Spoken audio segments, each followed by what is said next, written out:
Hello, dear friends. It's Parashat Shmini, and I would like to talk about the sons of Aaron and some things that come up, the reaction of Aaron when Moses tells Aaron and what the sons did, and the surprising link to the Haftorah, meaning the part in the prophets that we read on uh, on this Shabbat. So, without further ado, at the beginning of it starts off Parshat Shmini is called Shmini, meaning the eighth, because it's according to most of the Parshanim, it is the first day of the temple service in the tabernacle in the wilderness, meaning the temple, which is referred to as the tabernacle, the mobile temple. And this is after 7 days that Moses was acted as if the high priest in order to set things up. But on Rosh Chodesh Nisan, the beginning of the month of Nisan, which we are actually still in, so and very often Parshat Shmini is also in. Then he gives it over to Aaron and his children, and they are the ones who conduct the service in the sanctuary, in the Mishkan, and later, of course, their descendants in the temple, who are the Kohanim. Now, at the beginning of the Parsha, various offerings are brought. There is an olah, an offering which is completely burnt on the altar, a chatat, a sin offering, which according to the Parshanim was a sin offering which was given in order to look for atonement for the sin of the golden calf. And that's why a calf was brought, an Egel ben Bakar was actually brought. And then you have, after that, you have also, as I said, you have a flour offering. Then you have a story. After these offerings are brought, it says in chapter 9, verse 23, and Moses and Aaron came into the tent of the meeting, meaning the tabernacle, and then they left and they blessed the people. And then the glory of God appeared to all the people. Now, from this point on, something happens. And then a fire comes out from before God and devours everything that was brought on the altar, the olah offering, and everything that was there. And the people saw this, how this fire came out of heaven and devoured what was on the altar. And this is the altar of the olah tamid, which is actually on the outer part, the outer courtyard part of the tabernacle. So the whole people saw it, and they were jubilant. Vayiplu al pnehem, and they fell, they prostrated themselves and bowed down, and they were ecstatic that it actually works, that these offerings are brought, and then you can see the fire coming out of the heaven, where God is as if showing that accepting their offerings and their service to God. And then starts our story. In verse 10, then the two sons of Aaron had four sons. Two sons of Aaron, Nadav and Avihu, they brought their pans, ish machdato, and they put fire into the pans, which means they took ashes from the altar to put into their pans. And then they put the incense, some of the incense for the incense offering into their pan. And they brought before God an unwanted fire, which was not actually commanded. First of all, why would they bring specifically that? Well, if you looked at the list of the offerings that were given before, the only one which is left out and is usually lit on a daily basis is the Ketoret, is the incense offering. So I guess they felt that if they wanted to do something, that would be the right one to do. But I'll explain in a moment why. But Teitze Eish, and so they brought an offering, which was called Eish Zara, which means a non-called for offering, a non-called for fire, meaning a fire which was not supposed to happen. And then a fire comes before God, and instead of eating the sacrifice, meaning the offering, which in this case was the incense, it ate them, it consumed them. Vayamutu lifnei Hashem, and they died before God. What happened here? Why do they do it? There are various explanations. I want to take the explanation which I think makes the most sense in the context. The sons of Aaron looked around and saw the people. Now, this people of Israel, as you know, were big complainers. We don't have enough food. We want to have the quails. The manna is not good enough. We need water. Why do we leave Egypt? Where are we going? Etc. They knew how to complain. And of course, even the sin of golden calf after they heard God's voice. So all of a sudden, the sons of Aaron look around and they see the people, the whole camp of Israel. And when that fire comes out from the heavens and consumes the offerings from the temple, they are jubilant. God is with us, finally. We have evidence that God is with us. Everything's according to plan. Amazing. And they say to themselves, you know what? If we could keep this moment going, this moment of ecstasy, of jubilation, maybe one more time bring that fire out of heaven, maybe that would cement the relationship. Maybe they would stop being the complainers. Maybe they'd finally get it and have perfect faith both in God and Moses, his emissary, and not constantly complain against Moses and Aaron. Aaron, who happened to be their father. They said, let's think what's left over, the incense. The incense wasn't brought yet. Okay, so that's the thing we have to do.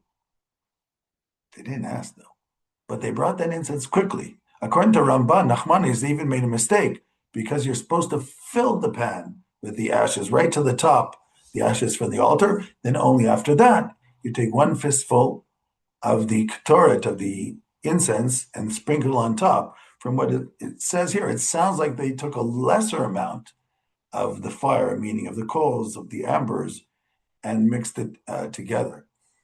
But whether yes or no, that seems to be the motivation. This is the way the Netziv presents it in his Hamek Davar, that their motivation was good intentions. They wanted the people again. They believed that this is what happens in the temple. And they said, if we just do it again, we learned how to do it. We know how to do it.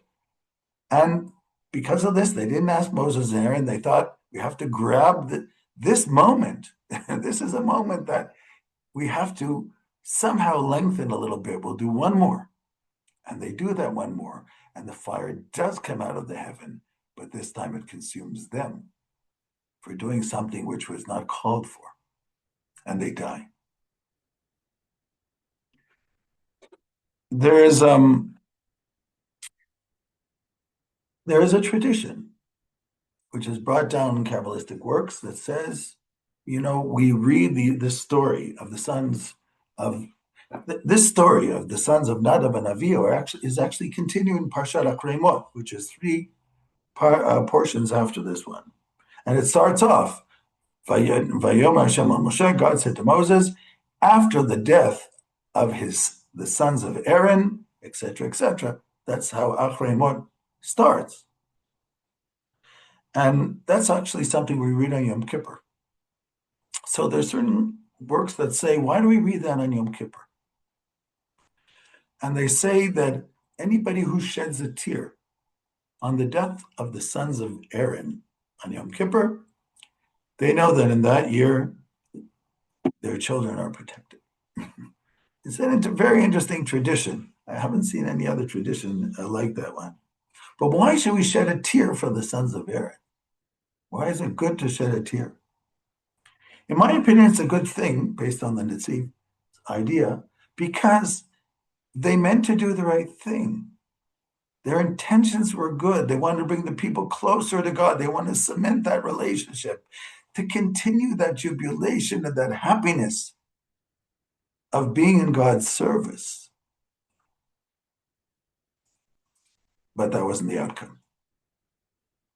Now, the interesting thing is that if this interpretation is correct, it's interesting to see what Moshe says to Aaron right after this. First, of course, Moshe says, Moshe says to Aaron, this is what God says. This is what God said. For those who are close to me, I sanctify myself. And this will bring my honor to all the people. And Aaron said nothing. What does it mean, be Krovaya Kadesh? Those who are close to me, do I sanctify myself?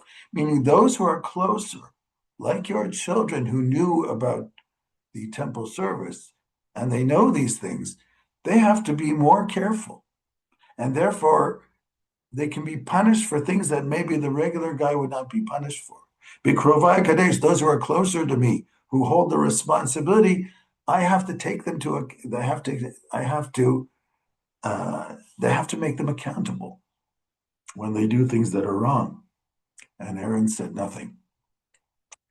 Now, it doesn't mean that Aaron was not in mourning, just said he didn't have anything to answer about this. And then Moses says to Mishael and El-Safan, Bnei Uziel, who are the cousins of Nadav and Avihu, he said, I want you to carry out the bodies, and you're not going to touch them directly. You will carry them in a cloak, a kutonet, which is like a long garment. And then Moses said to Aaron and to Eleazar and Tamar, the living sons, meaning the ones who remain. He says, I don't want you to do any signs of mourning. You're not going to let your hair grow because we don't cut our hair when we are in mourning. And you're not going to rip your clothes, which we call kriya, which is usually done over somebody who dies. Because this wrath was against all of the assembly.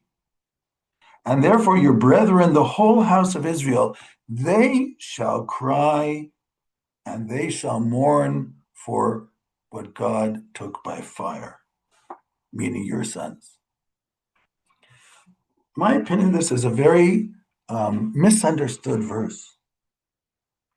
It's not that God told Moses to say to Aaron, you're not allowed to mourn. He's saying the reason why I don't want you to mourn, Aaron, is because this might be understood as a private matter. That your bereavement might be a private bereavement. So people come visit you like we do in Shiva, in houses of mourning, and they'll say, it's so terrible. We're with you, Aaron. We feel so terrible. You're such a great man. We're sorry. Your sons didn't deserve it, or whatever. Which says that's not what's going to happen here. This was a collective punishment. The fact that Nadav and Avihu died doesn't mean that it wasn't a collective punishment, because they wanted to help the people, and the people needed help. Unfortunately, they did the wrong thing, and there was no other way. They had to be punished for it. But this is a collective punishment, and therefore it's a collective bereavement, and the whole house of Israel has to cry for Nadav and Avihu. And the whole house of Israel has to mourn for Nadav and Avihu, who tried to do something good for them, but made a mistake and paid for their mistake. When I think of this,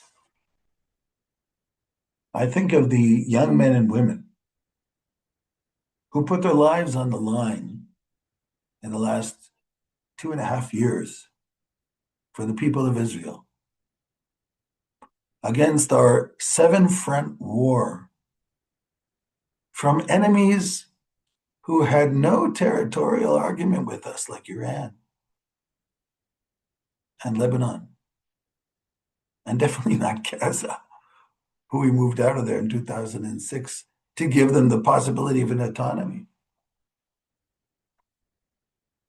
which they abused and used it to start a war against us that we weren't interested in. And these young men and women risked their lives to save the people. And many of them lost their lives. And for every one of them, first of all, the ones who lost lives, this is a collective bereavement. The whole people of Israel has to be in mourning over each one of them. And if we could if there are enough days in the calendar year to make calendar days to mourn for these people, it would be worth it because they deserve it. Unfortunately, there are not enough days in the calendar. So instead, we have Yom HaZikaron, Soldiers' Memorial Day. We have to think all about them and talk about them and listen to their stories as many as we can to honor what they did for this country and for the people of Israel and really for the world at large. Something which is not completely understood today by many, but will be eventually.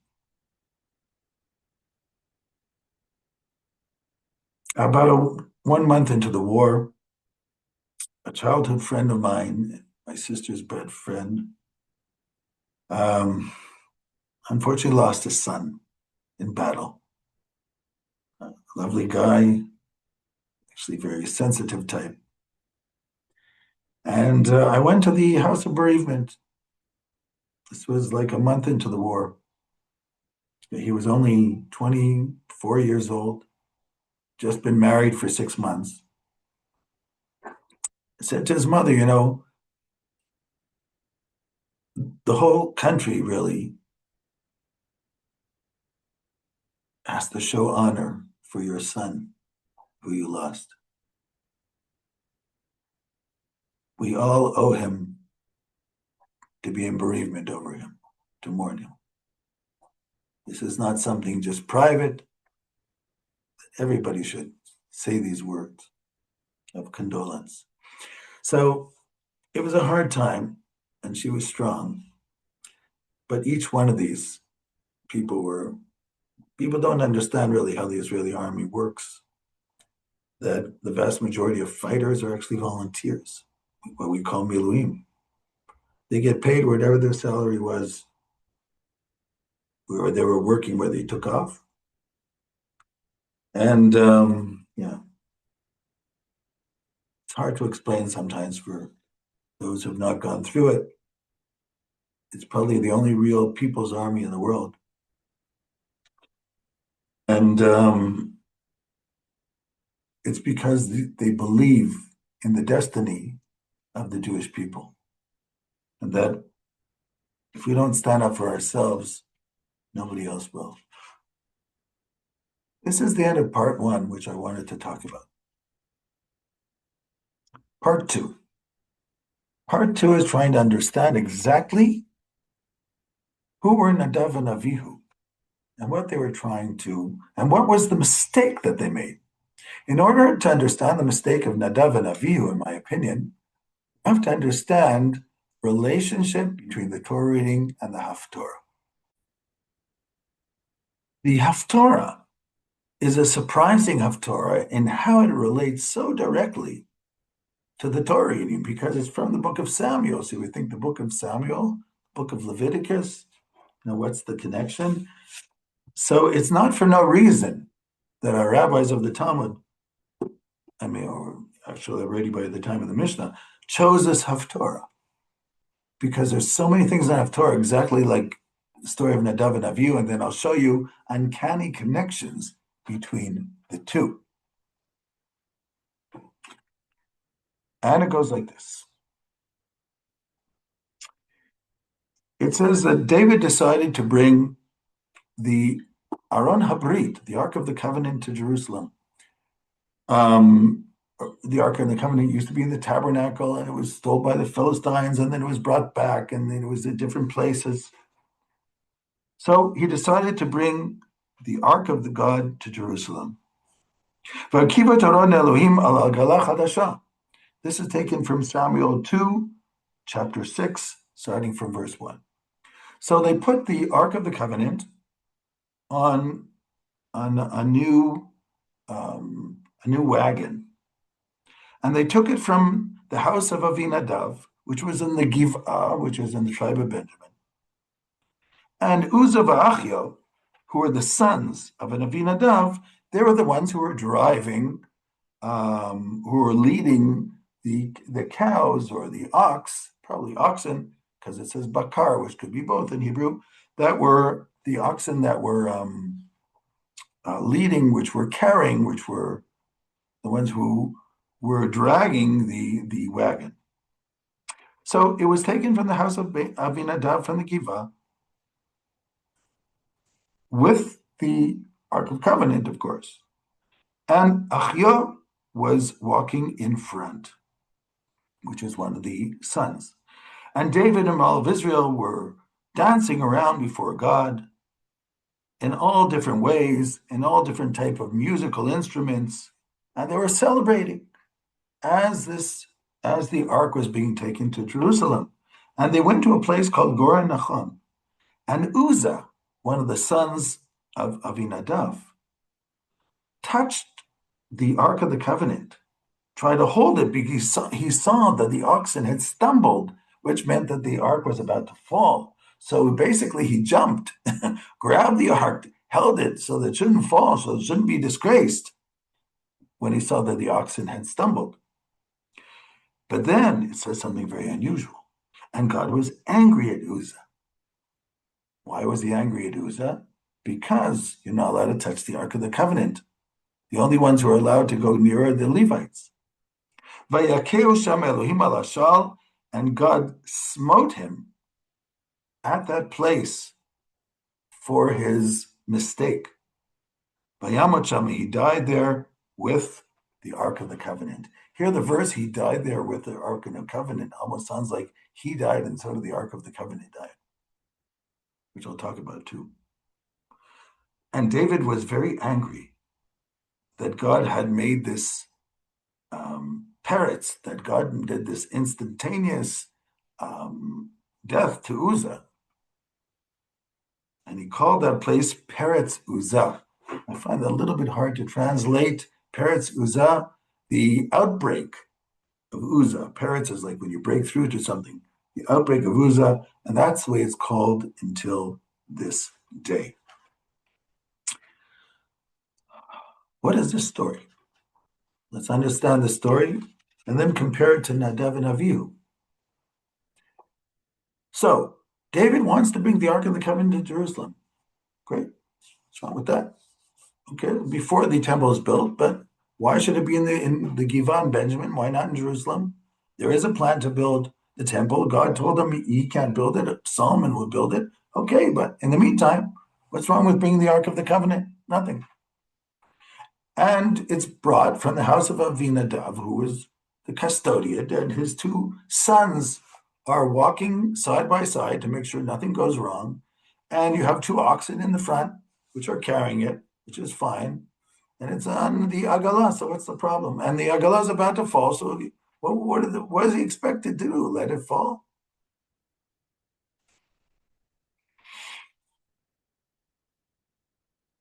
Anybody who knows a little bit about the Ark of the Covenant, which is mentioned already in the book of Exodus, it says that the Ark of the Covenant has two loops on each side. And through these loops, you're supposed to put these rods, which are covered in gold. They're made out of atzei shitim. And that's the way it was carried by the Levim. It was not put on wagons. It was carried by the Levites. And that's the way it's supposed to be. And in fact, it says that the Ark of the Covenant, when it would move, it would actually carry the Levites itself. They thought that they were carrying the Ark, but they felt weightless because it appeared that the Ark was carrying them. So basically, it seems that it was a mistake that it was on the wagon in the first place. Okay, in the story where the Philistines stole it and put it back on a wagon, you can't expect the Philistines to do anything different. But, and maybe when they went out to war, but in general case, not to have Levites involved in the ceremony, bringing it back, that's a bit unusual. So I'm going to assume that God wanted it to fall. He wanted it to fall because he wanted people to say to themselves, oh no, what did we do wrong? And then somebody would remember, maybe we did do something wrong. Maybe we forgot to ask the Levites to have rods put through that they're supposed to carry it because that's their commandment, that's their mitzvah. Now, what happens here? This fellow Uzzah, who decided that he wants to save the day and make sure the Ark doesn't fall to the ground, which was the right intention, stopped what God wanted to happen because he wanted it to fall. He wanted there to be a disgrace that people would think for a moment what they had done wrong. But because of Uzzah, they just got more angry and they never occurred to them what they did wrong. The point is, there's nothing wrong with human reason in general. But if human reason has to override a Torah law, and there are a lot of laws, of divine laws, we don't understand them 100%. So, because of this, we can't assume that we know exactly what we're supposed to do. Yes, we don't want to be disgraced, but you don't realize, but you know that you're not allowed to touch the ark. If there's a very hot, if I have hot water boiling for soup, and the soup is now up to 100 degrees, and I see it's about to fall, if I try to stop it, I'm still going to get burned. Even though my intentions are good, I don't want it to fall on anything else. I understand that. So something like that also, there's certain laws of the temple, which are unusual laws. In fact, they're not the laws of regular day-to-day. For those who are familiar, we have a law, for instance, in the temple. The temple is almost like its own, I would say, dimension of existence. When you bring an offering in the temple, whether it's the one who's bringing the offering or the Kohen who's bringing the offering, there's what's called pigul. If I thought of bringing the offering outside the temple, but then I did it right, I brought it in the temple, the offering is still invalid. If I thought I would eat the offering longer than the time allowed for it, which is usually 2 days and 1 night, again, it's invalid. Even if I did everything right, but in my thought, I thought that way. Normally, in Torah law, thinking is not added to the transgression, which means if I thought of stealing and I actually stole, the thought is not added to the transgression. It's the action, which is punishable either by heaven or by human court. But when it comes to a mitzvah, by the way, a good deed, the thought is added, which means if I thought to do a mitzvah, let's say I see somebody trying to cross the street and I see that they're handicapped, I want to help them. And I want to help them, but in the meantime, somebody did it first, which is very nice. I still get, it's still counted as a mitzvah because I wanted to do it. And I was actually I made the move. So it was obvious that I wanted to do it. It's also counted as a mitzvah. In that sense, only for the good usually are our thoughts counted, according to the Talmud, for good deeds, but they're not counted for bad deeds because, you can do a tshuva on bad deeds. But in the temple, yes. In the temple, even thoughts are real. It's an existence in which reality and consciousness has merged. You have to be very careful in the temple. It's very hard to make your own decisions in what's going on in the temple. And we see this happening here, both with Uzzah in the Haftorah in the book of Samuel, and we see with Nadav and Avihu in the temple. And both of them, if we compare Nadav and Avihu, this consolidates with my interpretation. Just like Uzzah definitely had good intentions, and that's why David was so angry that God killed him. And the same thing happened to Nadav and Avihu. And Moses even said, this is bereavement. This is mourning that the whole Jewish people has to mourn, and not just you, Aaron. That's why I don't want you to mourn, because it'll look like it's your private mourning and everybody is secondary. This is a public mourning that everybody has to be involved in. I just want to show you something very unusual in the relationship between this Haftorah. Let me give you an example.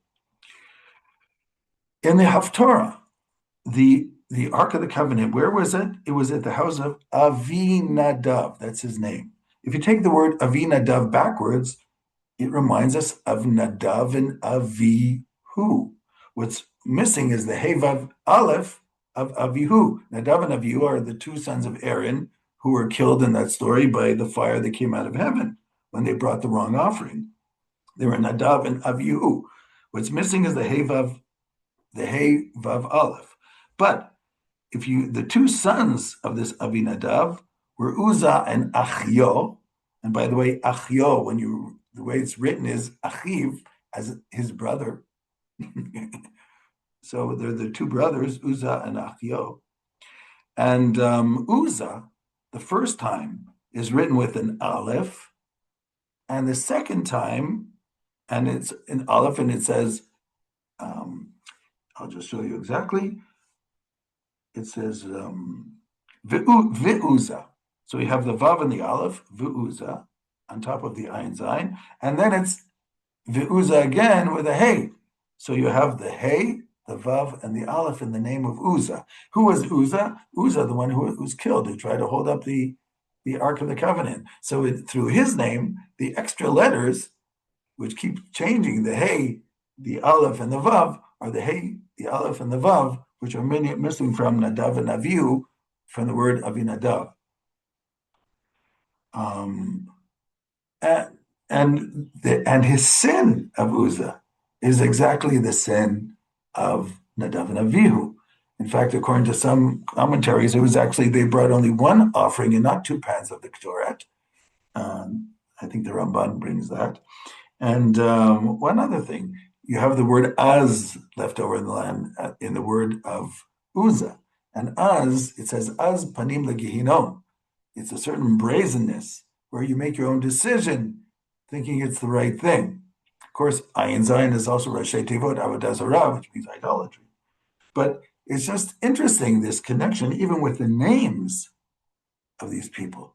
So basically, the tragedy, and it's a tragic thing, is these two young people, three really, the two sons of Aaron, and the later story in the time of David, of Uzzah, young people who really had good intentions of what to do, but in the temple and with the Ark of the Covenant, it's not enough good intentions. You have to know exactly how the law works, because these are matters that are not necessarily calculated in human terms. I wish everyone shalom, may there be peace on Israel, peace over the whole world, and may the outcome of this difficult war be an outcome which brings blessing not only to the people of Israel, but to the world the world at large, and especially those who understood and understand the consequences and the need for what has been happening here in the Middle East. Shalom, shalom.